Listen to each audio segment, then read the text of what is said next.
Alléluia. On va continuer notre petite étude où ce qu'on en est rendu au point de vue de ce que Dieu nous donne la possibilité en Jésus de pouvoir vivre avec Jésus toute une nouvelle expérience qui est complètement différente de notre vie passée. On l'avait déjà vu que notre vie passée est enterrée, on est enseveli avec Jésus, on est ressuscité en nouveauté de vie, il nous a donné son Saint-Esprit. C'est déjà extraordinaire de nous avoir permis de vivre, de naître de nouveau. Mais là, le Seigneur, il veut, en plus de nous avoir donné son Esprit pour pouvoir être en communion avec lui, il veut nous donner de goûter à la puissance du Saint-Esprit. Dans ce point-là, juste dans cette idée-là, il veut nous donner de goûter à la puissance du Saint-Esprit.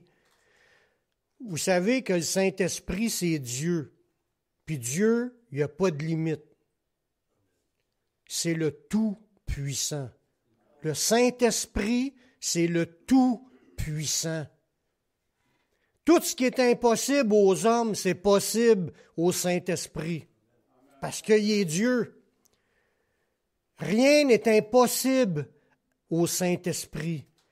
Puis Jésus veut nous faire goûter à la puissance du Saint-Esprit.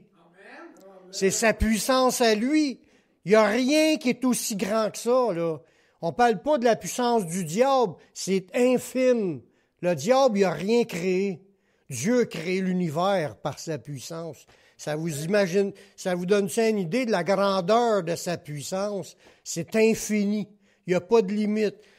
Le nouveau chemin qui est ouvert en Jésus, dans le Messie, nous permet d'expérimenter la puissance du Saint-Esprit. Ça fait partie du bagage de promesses que Yeshua nous accorde quand tu rentres dans son nouveau chemin. On est dans le nouveau chemin, cette route nouvelle et vivante qu'il a inaugurée pour nous. Puis il est rentré dans la vie éternelle, là, puis il est en train de préparer une place. Mais ce chemin-là qu'il a fait, il nous appelle à aller à sa suite, puis d'expérimenter un paquet d'affaires. Mais une entre autres, c'est de pouvoir goûter à la puissance de Dieu. Après sa résurrection, Yeshua, il a soufflé sur ses disciples afin qu'ils reçoivent le Saint-Esprit pour qu'ils soient nés de nouveau. Ça, on l'a vu, ça, la semaine passée. Notre Sauveur, il avait fait 2 promesses à ses disciples. De recevoir le Saint-Esprit, puis de recevoir aussi sa puissance. Dans Luc 24, le verset 49, ça, c'est quand il était, je pense, à la veille de mourir, là, mais il est en train de parler avec ses disciples, où il venait juste de ressusciter. Puis il dit, « Voici, j'enverrai sur vous ce que mon Père a promis. » Ça, ce que Dieu a promis, c'est que Jésus en avait parlé à ses disciples dans la soirée. « Je vais vous envoyer le Consolateur, l'Esprit Saint. Il va venir sur vous, puis il vous conduira dans toute la volonté du Père. » Puis, le Saint-Esprit il a été promis d'être reçu pour qu'il nous conduise, puis il a rajouté, mais vous, en parlant des apôtres qui sont là, restez dans la ville jusqu'à vous soyez revêtus de la puissance d'en haut. Fait que les disciples ont reçu le Saint-Esprit quand Jésus a soufflé sur eux, mais après ça, dans Acte 2, la puissance du Saint-Esprit est venue sur eux. Une deuxième expérience pour les apôtres. Puis si vous allez voir avec les versets que c'est aussi une expérience que nous, on peut vivre. C'est une promesse qui est autant pour nous. Recevoir l'Esprit, pour naître de nouveau, c'est une promesse. Puis de pouvoir goûter à sa puissance, c'est une autre promesse de Jésus. Recevoir le Saint-Esprit et sa puissance, ça fait référence à plusieurs prophéties de l'Ancien Testament. Dans Isaïe 44, le verset 3 et 4, ça dit « Car je répandrai des eaux sur le sol altéré et des ruisseaux sur la terre desséchée. Je répandrai mon esprit sur ta race et ma bénédiction sur tes rejetons. Ils pousseront comme au milieu de l'herbe, comme les saules près des courants d'eau. » On voit là qu'il avait promis de répandre le Saint-Esprit. dans l'Ancien. Il y a une autre parole qui dit aussi cela dans Ézéchiel, chapitre 39, le verset 39. Une autre promesse qui était que Dieu était pour répandre son esprit. Je ne leur cacherai plus ma face, car je répandrai mon esprit sur la maison d'Israël, dit le Seigneur l'Éternel. On voit encore la promesse dans l'Ancien Testament que Dieu était pour de répandre son esprit. Répandre son esprit pour permettre le salut, naître de nouveau, pour avoir une vie heureuse, c'est une vie dans la bénédiction de Dieu, c'est une chose. Mais il avait aussi promis dans l'Ancien, dans un autre passage, une effusion de la puissance de Dieu, de la puissance du Saint-Esprit. Dans Joël chapitre 2, le verset 28. Il dit, après cela, je répandrai mon esprit sur toute chair, vos fils et vos filles prophétiseront, vos vieillards auront des songes, vos jeunes gens auront des visions, même sur les serviteurs et sur les servantes. Dans ces jours-là, je répandrai mon esprit. Je ferai paraître des prodiges dans les cieux et sur la terre, du sang, du feu, des colonnes de fumée. Puis ça dit, là j'arrête là, mais si on continue, puis il dit, le soleil va perdre sa clarté, puis la lune en sang avant l'arrivée du jour du Seigneur, de ce jour grand et glorieux. On voit là-dedans que la promesse de répandre le Saint-Esprit, c'est jusqu'à temps que Jésus revienne, jusqu'à temps que les cataclysmes promis dans l'Apocalypse arrivent. Puis ce qui a été annoncé aussi dans Matthieu 24, où ce que le soleil va s'obscurcir, la lune n'aura plus sa clarté, les étoiles tomberont du ciel. Tout ça, là, c'est des choses qui vont arriver avant que Jésus revienne. Puis dans ce passage-là, ça dit aussi que la puissance du Saint-Esprit va être répandue jusqu'au jour du retour de Jésus. Puis c'est pas juste répandre le Saint-Esprit, c'est de permettre à ceux qui reçoivent le Saint-Esprit de vivre la puissance de Dieu, de vivre des actions surnaturelles qui viennent de la part de Dieu. C'est pas les chrétiens qui font ça, ces miracles-là. C'est Dieu qui fait ça à travers les chrétiens. Dans ce passage-là, on le voit dans Joël.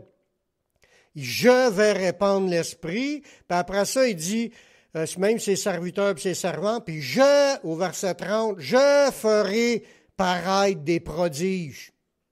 C'est Dieu qui décide de manifester sa puissance comme il veut. C'est un bonus. Recevoir l'esprit, ça, c'est tout le monde qui se convertisse, le reçoive.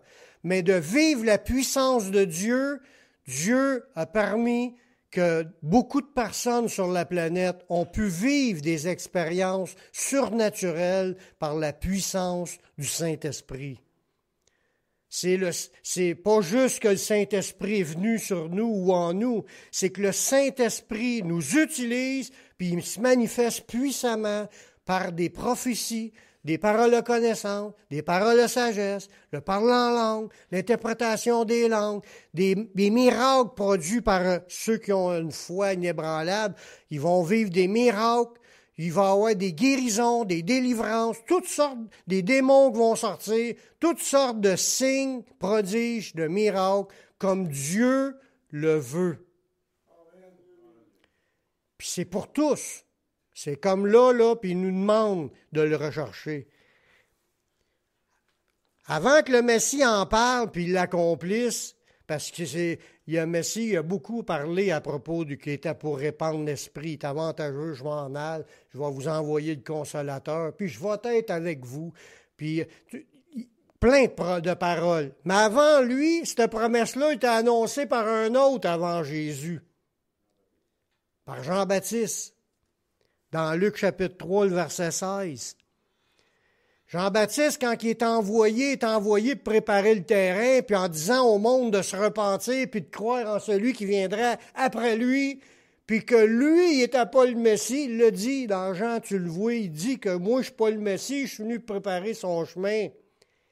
Il leur dit à tous, moi, je vous baptise d'eau, mais il vient celui qui est plus puissant que moi, ça c'est le Messie, Je ne suis pas digne de délier la courroie de ses souliers. Lui, il vous baptisera du Saint-Esprit et de feu. On voit là qu'il y a quelque chose de plus. On le chante dans la chanson à Noël qu'il y a quelque chose de plus que les cadeaux et tout ça. Il y a Jésus. Mais quand tu reçois le Saint-Esprit, il y a quelque chose de plus que ça. Tu peux recevoir la puissance du Saint-Esprit qui te revêt, qui t'équipe. Parce que le mot baptisé, ça veut dire revêtir. Tu es comme inondé. C'est le mot baptême, ça veut dire immersion. Tu es immergé dans le Saint-Esprit. C'est pas juste que tu sois né de nouveau. Parce qu'il y a un revêtement aussi du Saint-Esprit qui dit qu'on a tous été baptisés en Jésus-Christ pour le salut, qu'on a revêtu Christ. Ça, c'est pour le salut. Mais il y a aussi le revêtement de puissance pour les œuvres à faire dans ce monde. La Bible affirme qu'il existe réellement plusieurs expériences avec le Saint-Esprit. Être né de l'Esprit pour obtenir le salut, puis même en être rempli, là, on voit ça dans Luc au chapitre 4, en parlant de Jésus. Lui, il était déjà dans l'Esprit avant d'aller se faire tenter par le diable. Ça dit, Jésus, rempli du Saint-Esprit, revint du Jourdain, puis il fut conduit par l'Esprit dans le désert pour être tenté par le diable. Ça, on voit que Jésus, lui, il était déjà un rempli du Saint-Esprit avant de commencer son ministère. Mais il ne se passait pas grand-chose avant qu'il commence son ministère. Ça ne l'empêche pas qu'il était rempli du Saint-Esprit dès le sein de sa mère. Il est en communion avec Dieu toute sa vie, il n'a jamais commis de péché. Oui, il y en a d'autres qui ont vécu des expériences avec le Saint-Esprit, mais Jésus, le Saint-Esprit l'a équipé, puis il en était rempli avant qu'il commence son ministère. Mais Luc, dans son enseignement, il a rajouté un détail qu'on va voir dans le prochain verset. Luc nous parle, il mentionne que le Messie, à sa sortie du désert, parce qu'il était dans le désert, il commençait son ministère, il était déjà rempli de l'Esprit, puis il était conduit par l'Esprit pendant le désert, puis ça dit qu'en sortant du désert, il était revêtu de la puissance d'en haut. Regardez ça dans Luc chapitre 4, le verset 13. Après l'avoir tenté de toutes ses manières, le diable s'éloigna de lui jusqu'à un moment favorable. Ça veut dire que là, Jésus venait d'avoir la victoire, puis il a dit, retire-toi, Satan. Puis le diable est parti temporairement. C'est sûr que le diable est revenu par la suite pour essayer de le pogner, mais Jésus n'a jamais bronché. Puis là, ça dit, Jésus, revêtu de la puissance de l'Esprit, retournant en Galilée, puis sa renommée se répandit dans tout le pays. Quand il est rentré dans le désert, c'est Jésus, rempli du Saint-Esprit, revint du Jourdain, il venait de se faire baptiser, puis là, il fut conduit par l'Esprit dans le désert pour être tenté. Puis en sortant du désert, ça dit qu'il n'était pas un rempli, il était revêtu de la puissance de l'Esprit, qui est une autre expérience. Puis à partir de ce moment-là, que sa renommée a commencé à se faire. Que les gens, il se passait quelque chose tout seul dans les cœurs de tout le monde, que tout le monde en revenait pas en l'écoutant parler, en le regardant prier pour les gens, puis de voir les miracles. Quand il est sorti du désert, la puissance de Dieu était sur lui, puis il a commencé à être un témoin, puis à changer les affaires. Avant son baptême, tu n'entends pas parler de miracles, à part qu'il était dans le temple à l'âge de 12 ans, puis il connaissait les choses, mais tu ne vois pas qu'il a fait des miracles, puis tout ça. Mais quand son ministère a commencé, la puissance du Saint-Esprit a tombé sur lui, puis là, il a commencé à faire un témoin, à être un témoin efficace pour les théologiens disent que ça a duré 3 ans de temps, son ministère. Puis, il a fait toutes sortes de miracles, puis de signes, puis de prodiges par la puissance du Saint-Esprit qui l'accompagnait, ça permettait que sa renommée se répande dans le pays. C'est là qu'on est un témoin. Comme qu'il a dit à ses disciples, la même chose. quand la puissance du Saint-Esprit tombe sur quelqu'un, tu commences à être un témoin. Il se passe quelque chose de différent que tu n'étais pas avant. Tu étais peut-être le plus loser qui existe avant, mais quand tu es revêtu de la puissance, ça va commencer quelque chose. Dieu va commencer quelque chose qui va renverser ce qu'il y a autour de toi.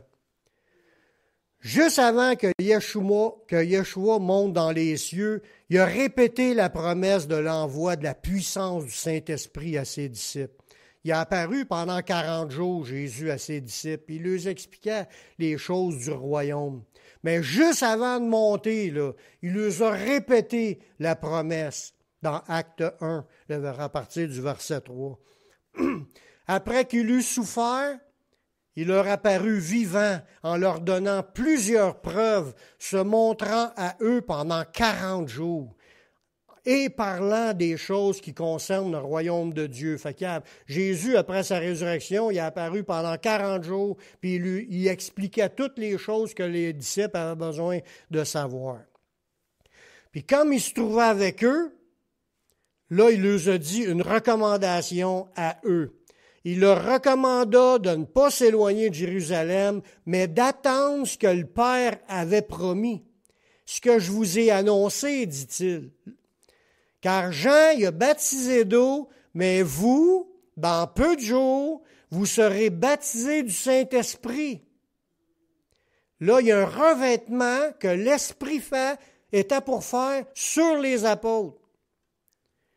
Alors les apôtres réunis lui demandèrent, « Seigneur, est-ce en ce temps-là que tu rétabliras le royaume d'Israël? » Parce que pour eux, ils voulaient la restructuration du royaume d'Israël pour que le royaume d'Israël règne sur la terre. Mais ils n'avaient pas compris le plan de Dieu, parce que ce n'est pas pour cela que Jésus est venu. Il n'était pas venu pour renverser les Romains. Jésus n'est pas venu pour renverser les Romains puis rétablir le peuple d'Israël, pas pantoute. Il est venu pour quelque chose de spirituel. Pour qu'on soit délivrés. Il est venu pour renverser l'œuvre des ténèbres, pour venir nous accorder le salut, puis qu'on puisse profiter de toutes les promesses de ce que Dieu avait préparé pour ses disciples.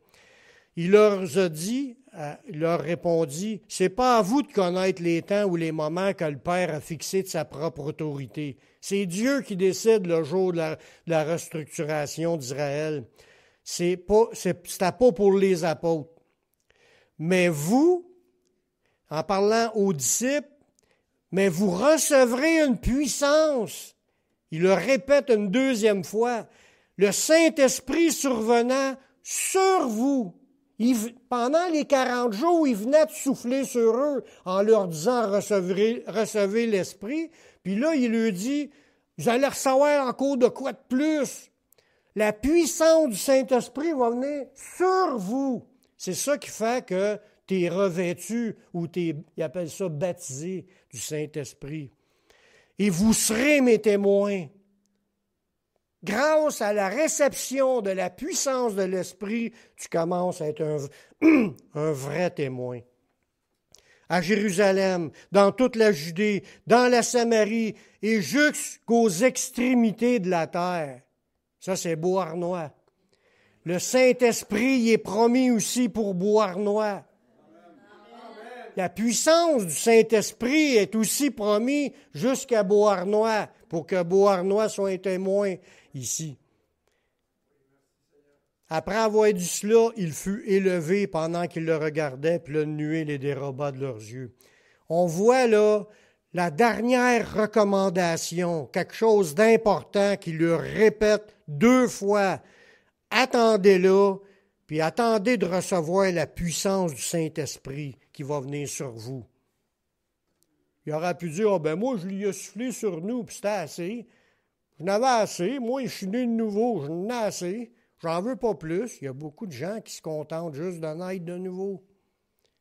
Ils aspirent plus ou ils aspirent pas, parce que tu peux aspirer pendant une période dans ta vie puis arrêter d'aspirer à cela. Tu as soif de vouloir voir plus de la puissance de Dieu. C'est pour tout le monde, mais il faut avoir soif, il faut le demander. Il leur a dit, restez là jusqu'à temps que je le receviez. À eux, là, ils l'ont reçu 10 jours plus tard, qui est en prière pour obtenir cette puissance-là, puis ils l'ont obtenue. La puissance du Saint-Esprit est descendue la première fois à la Pentecôte sur 120 personnes qui étaient réunies dans la chambre haute, dans Acte 2, à partir du verset 1. Le jour de la Pentecôte, ils étaient tous ensemble dans le même lieu. Tout à coup, il vint du ciel un bruit comme celui d'un vent impétueux, puis remplit toute la maison qui était assise. Fait que si ça arrive ici, ça va être un super miracle parce que les châssis ne rouvrent pas. S'il y a un vent qui vient, c'est sûr que ça vient de Dieu. Mais il faut s'attendre à voir qu'il pourra avoir de quoi de surnaturel qui vient de Dieu. On vient rencontrer Dieu. Est-ce qu'on a soif de vouloir voir la puissance de Dieu à l'œuvre? Là, des langues, il y a eu des visions là-dedans, des langues semblables à des langues de feu, leur apparurent séparées les unes des autres, puis se posèrent sur chacun d'eux. Ils furent tous remplis du Saint-Esprit, puis là, ils ont commencé à vivre une expérience extérieure de ce qu'ils pouvaient vivre avant à l'intérieur. Parce que quand tu es dans le Saint-Esprit, tu ressens sa paix, sa joie, son amour, sa douceur. Tu ressens des affaires qui viennent du Saint-Esprit en dedans. Mais de là à voir des choses à l'extérieur, paroles prophétiques, paroles de connaissance, parlant en langue, interprétation des langues, des guérisons, des délivrances, c'est des choses, des signes extérieurs de la vie à cause du revêtement de la puissance du Saint-Esprit. Ils furent tous remplis puis se mirent à parler en d'autres langues selon ce que l'Esprit leur donnait de s'exprimer. La puissance du Saint-Esprit permet des manifestations selon le bon plaisir de Dieu. C'est Dieu qui mène la distribution de sa puissance. C'est lui qui décide, un tel, il va être un évangéliste, puis il va marcher dans tel niveau de puissance, puis il a avancé dans son ministère avec ce que Dieu lui a accordé. Mais c'est Dieu qui manifeste les signes à travers les gens. Oui, on va prier, puis on va dire, Seigneur, viens en manifester à travers moi. On prie, on demande, mais c'est Dieu qui distribue. Dans Hébreux 2,4, ça dit, Dieu, appuyant leur témoignage par des signes, des prodiges et divers miracles et par les dons du Saint-Esprit distribués selon sa volonté. Ça veut dire qu'on a dit tantôt que les dons, la puissance de l'Esprit pourrait être distribuée jusqu'aux extrémités de la terre, jusqu'à temps que Jésus revienne. Ça veut dire que c'est encore disponible aujourd'hui. C'est encore dans sa volonté que ça se manifeste encore. Même ici. Même ici. Amen. C'est une promesse qui est, tant que Jésus n'est pas venu nous enlever, ça va être là. Quand que Jésus va enlever son Église, il n'aura plus. Trop tard pour les autres. Tu peux être né de nouveau, c'est ce qu'on appelle sauvé, en recevant le Saint-Esprit, mais tu peux aussi être rempli, revêtu. La promesse du Saint-Esprit est pour tous. Dans Acte 2, 38, Pierre les a expliqués. C'est sûr qu'on les lit souvent, ces passages-là, mais c'est des vérités. Il ne faut pas voir ça, c'est juste une connaissance. Non, c'est quelque chose que Dieu veut manifester.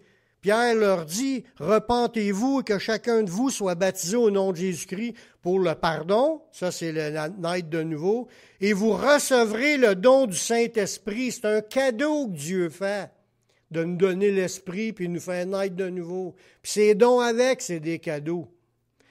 Il a fait des dons aux hommes. Il a donné aux uns être apôtres, prophètes, évangélistes, pasteurs et docteurs, puis ceux qui ont le don de guérir, secourir, de gouverner. C'est tous des dons que Dieu donne selon sa volonté à ceux qu'il veut, puis il veut les donner pour que ça soit en action dans son Église, dans son corps, pour que tous soient édifiés au bout de la ligne.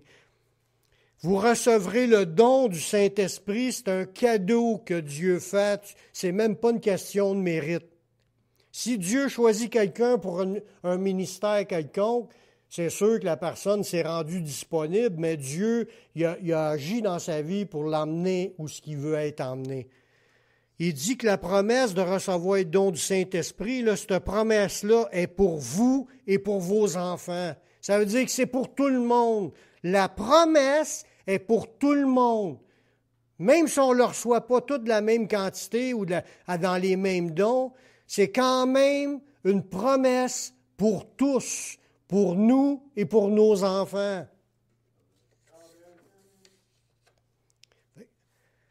S'il y a des de nos enfants qui ne sont pas encore sauvés, la promesse est pour eux aussi. Puis s'il y a de nos enfants qui ne sont pas revêtus de la puissance de Dieu, la promesse est pour eux aussi.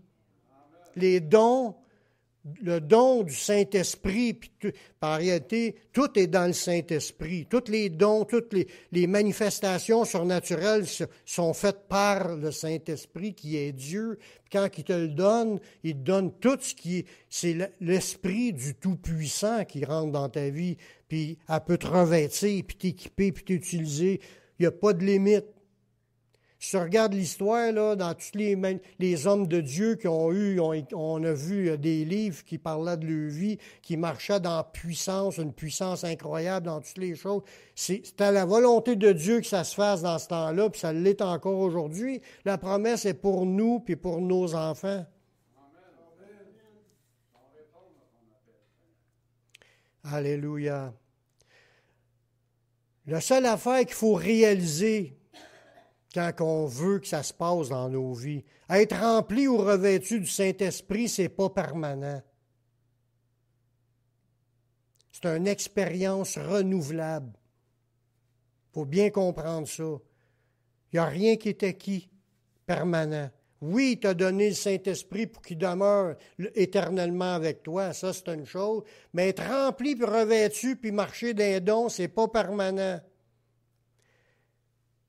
Alors, regardez dans Acte 2:4, ça dit, ils furent tous remplis du Saint-Esprit. À la Pentecôte, là, ça pétait le feu. Ils étaient dans la présence du Saint-Esprit au bout. Ils ne pouvaient pas avoir plus que ce qu'ils ont eu là. Ils étaient remplis et revêtus. Ils étaient baptisés. Ils vivaient un don spirituel. C'était au bout. Puis 2 chapitres plus loin, ils n'avaient encore besoin. Dans Acte 4, ça dit que suite à la prière, ils furent tous à nouveau remplis du Saint-Esprit. Dans Acte 4, 31. Parce que là, il y a eu du travail qui a été fait, mais après ça, il y a eu des persécutions.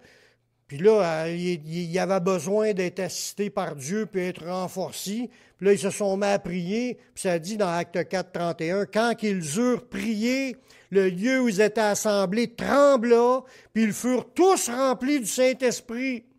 Ils avaient tous été remplis, mais il y avait encore besoin d'être renouvelés et remplis à nouveau. Puis là, qu'est-ce qui est arrivé quand ils ont été remplis du Saint-Esprit? Et ils annoncèrent la parole de Dieu avec assurance.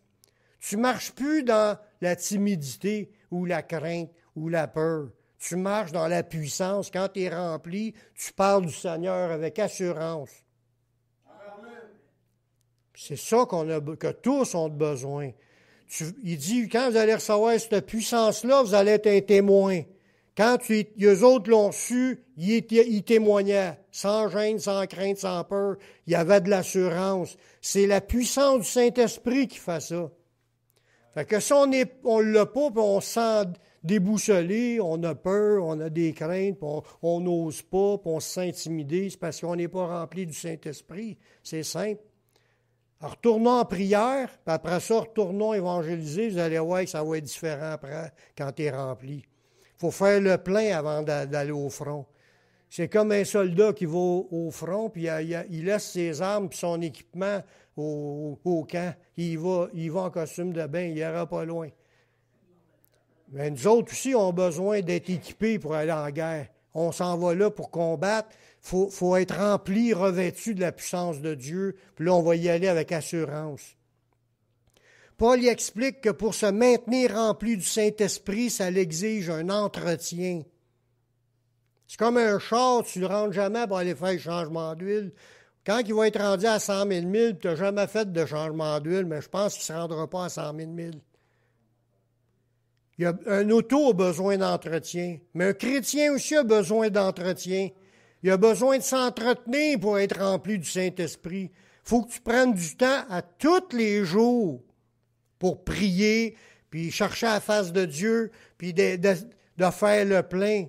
C'est une tank à gaz qui ne reste pas pleine. Elle se vide. Je ne sais pas si on a des trous, mais ça se vide, puis il faut que tu y ailles le remplir à tous les jours. Tiens, amen de temps en temps. Dans Éphésiens 5, 18, ça dit « Ne vous enivrez pas de vin, c'est de la débauche. » Être buzzé par l'alcool, c'est de la débauche. Être saoul, enivré, c'est de la débauche. Ce qu'il faut chercher, il dit « Soyez au contraire remplis de l'esprit. » Là, ça va être complètement différent. Tu ne seras pas un débauché, tu vas être un béni de Dieu. Tu vas être équipé de la force de Dieu. Puis il n'y a rien qui est impossible à Dieu. Hein? Guérison, délivrance, tout va être là quand tu es dans l'esprit, comme qu'il voudra.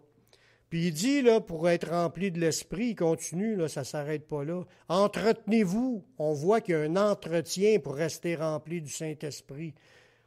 Entretenez-vous par des psaumes, des hymnes, des cantiques spirituels, chantant et célébrant de tout votre cœur les louanges du Seigneur. Rendez continuellement grâce pour toutes choses à Dieu le Père au nom de notre Seigneur Jésus-Christ. Fait que la prière, des actions de grâce, des louanges par des chants, tu vas être rempli. Hein? Ce qu'on va faire après-midi. On en a eu un matin, puis on est déjà beaucoup mieux que quand on est rentré, puis on va être encore mieux quand on va sortir d'ici. Parce que c'est le Seigneur qui restaure son peuple. Des temps de rafraîchissement qui viennent de la part du Seigneur. C'est Dieu qui arrose, il arrose le monde pour les amener au salut, mais il arrose aussi ses frères et sœurs, pour qu'on reste à être des fleurs épanouies devant lui, qu'on sente bon, un parfum agréable. Ce que Dieu veut, parce qu'on va s'entretenir et on va être rempli du Saint-Esprit, ce que Dieu veut pour son Église, là, le but, c'est que ce que Dieu veut, c'est que nous soyons à l'image de son Fils, qu'on soit comme Jésus, pas plus ni moins. Tout disciple accompli sera comme son maître, que Jésus a dit. On peut être comme Jésus dans ce monde. C'est sûr que on va dire qu'on a tous des dons différents, mais quand même aspirons à ce que Dieu a préparé pour chacun de nous. Comment ce qui était Jésus dans Acte 10, 38, sur un des aspects, là, vous savez comment Dieu a oint du Saint-Esprit et de force. On voit que cette puissance-là, le Saint-Esprit, mais aussi la force, la puissance, les dons, tout ce qu'il avait besoin, il a dit « L'Esprit du Seigneur est sur moi parce qu'il m'a oint ». Puis là, il a annoncé plusieurs choses que Dieu était pour faire à travers de lui. C'était des onctions de force qu'il avait reçues. Puis c'est ça que ça nous répète ici. Il avait été oint du Saint-Esprit de force, Jésus de Nazareth, qui allait de lieu en lieu, faisant du bien et guérissant tous ceux qui étaient sous l'empire du diable, car Dieu était avec lui. C'est Dieu qui faisait cela.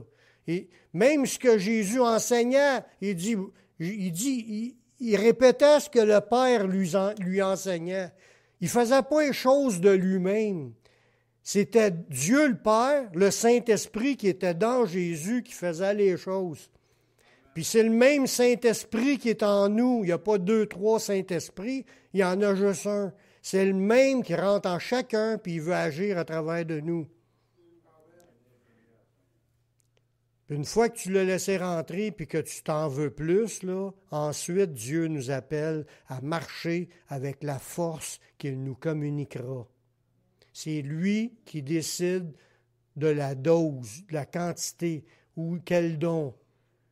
un seul et même esprit qui opère toutes ces choses, les distribuant chacun en particulier comme il le veut. Fait que si on a un don et on n'a pas l'autre don, bien c'est Dieu qui a décidé quel don qu'on aura. Puis on n'est pas une personne qui a tous les dons.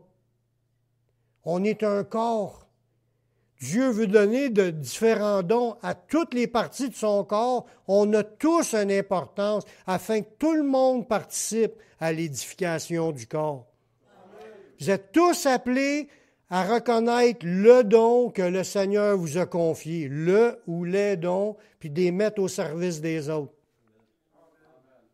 Dans 1 Pierre, je finis avec ce verset-là, dans 1 Pierre 4, 11, ça dit « Si quelqu'un parle, que ce soit comme annonçant les oracles de Dieu. » Fait que les prédicateurs, que ce soit en haut de la chaire ou que ce soit prêcher dans la rue, quand tu es prédicateur, c'est un don que Dieu t'a donné, puis tu dois parler en annonçant les oracles de Dieu, les révélations, les pensées de Dieu, les enseignements de ce qui vient d'en haut, c'est le but.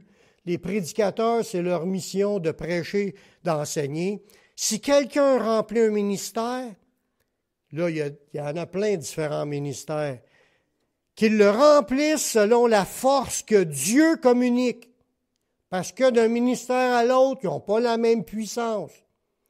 Tu compares Billy Graham, ses ministères d'évangélisation, puis tu compares un autre, comme moi, que je suis pasteur d'une petite église de Beauharnois, il y a une différence dans la puissance, dans les opérations. Il y a différentes manières que le Saint-Esprit va opérer, puis il distribue selon sa volonté, mais ce qu'il dit, si tu remplis un ministère, qu'il le remplisse selon la force que Dieu communique. Ça veut dire, je ne pourrais pas être plus que ce que Dieu m'a communiqué, mais je ne dois pas être moins non plus. Chacun de vous, vous ne devez pas être moins que ce que Dieu vous a communiqué. Tout le monde doit s'impliquer à mettre au service des autres le ou les dons qu'ils ont reçus. Que tu aies reçu 1 talent, 5 talents ou 2 talents, il n'y a pas de compétition entre nous. C'est Dieu qui a décidé combien ce qu'il en distribuait à chacun. Même aller au service de Dieu, puis là, ça va porter du fruit. Amen.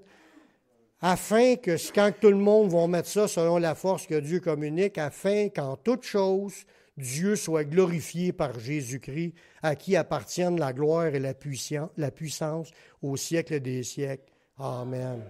Toute la gloire de tout ce qui se produit par le Saint-Esprit sur cette terre est faite par Jésus-Christ, pour que la gloire soit donnée à Dieu par Jésus-Christ, parce que tout est fait dans le nom de Jésus-Christ. Il n'y a pas de place là-dedans pour notre gloire personnelle. On est placé, on a été pris de la boue, pour ne pas dire d'autre chose.